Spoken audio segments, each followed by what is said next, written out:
இயேசு கிறிஸ்துவின் நாமத்தினால உங்களை எல்லாரையும் சந்திக்கிறது ரொம்ப சந்தோஷப்படுறேன். இன்றைக்கி நான் ஒரு ரகசியத்தை உங்களோட ஷேர் பண்ணணும்னு விரும்புகிறேன்.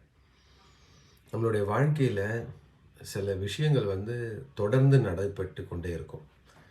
ஏன் நான் கடன் பாரத்தில் இருக்கிறேன், ஏன் எனக்கு குழந்தை பிறக்க மாட்டேங்குது, ஏன் நான் வேலையை இழந்துடுறேன், சில வேலைக்கு நான் போகிறேன் ஆனால் நமக்கு திருப்பி திருப்பி அது நடந்துகிட்டே இருக்குது, ஏன் வாழ்க்கையில் நான் முன்னேற மாட்டேன், நான் கிறிஸ்தவனாக இருக்கிறேன், நான் சிலுவையை நம்புகிறேன், இந்த சுவிசேஷத்தை நம்புகிறேன், ஆன போதிலும் என் வாழ்க்கையில் ஏன் இதெல்லாம் நடக்குது அப்படின்னு நீங்கள் யோசிக்கிறவங்களா இருந்தால் உங்கள் வாழ்க்கையில் வெற்றியான வாழ்வு நீங்கள் வாழ முடியாமல் தொடர்ந்து உங்களுக்கு பின்னடைவு ஆகிக்கொண்டே இருந்தால் இது உங்களுக்கு தான். எப்பயுமே நல்லா பார்த்துக்கோங்க,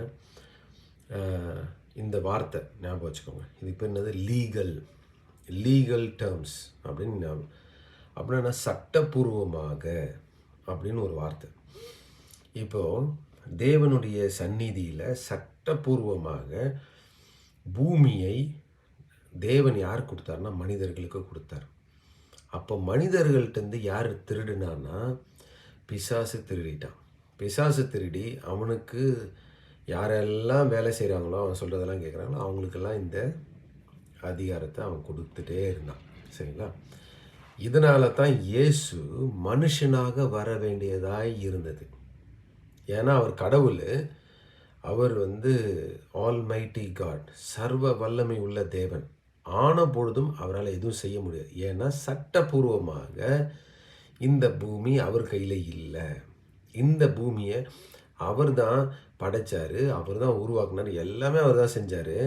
ஆனால் அதை கொண்டு போய் ஆதாம் கிட்ட கொடுத்தா ஆதாம் என்ன பண்ணிட்டாரு, அவர் போய் பிசாசு கையில் கொடுத்துட்டார். ஸோ பிசாசு தான் பூமியை ஆண்டு கொண்டு இருக்கிறான்.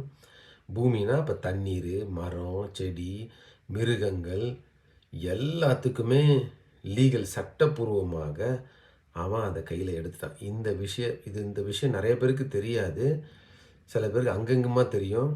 எல்லாத்தையுமே அவன் கண்ட்ரோல் எடுத்துட்டாங்க. இது அவன் டெரிட்டரி.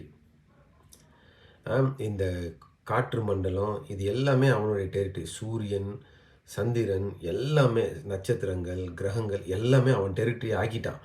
ஆனால் இது ஞாபகம் வச்சுக்கோங்க, இது யார் கையில் இருந்தது? ஆதாம் கையில் இருந்தது, மனுஷன் கையில் இருந்தது. இது மறந்துடவே கூடாது. இதை மீட்பதற்காகத்தான் இயேசு மனுஷனாய் பூமியில் வந்தார். அதுக்கு தான் அவருக்கு பேர் மீட்பர். அதை எப்படி செஞ்சாருன்னு நான் அடுத்த காணொலியில் சொல்கிறேன். God bless you.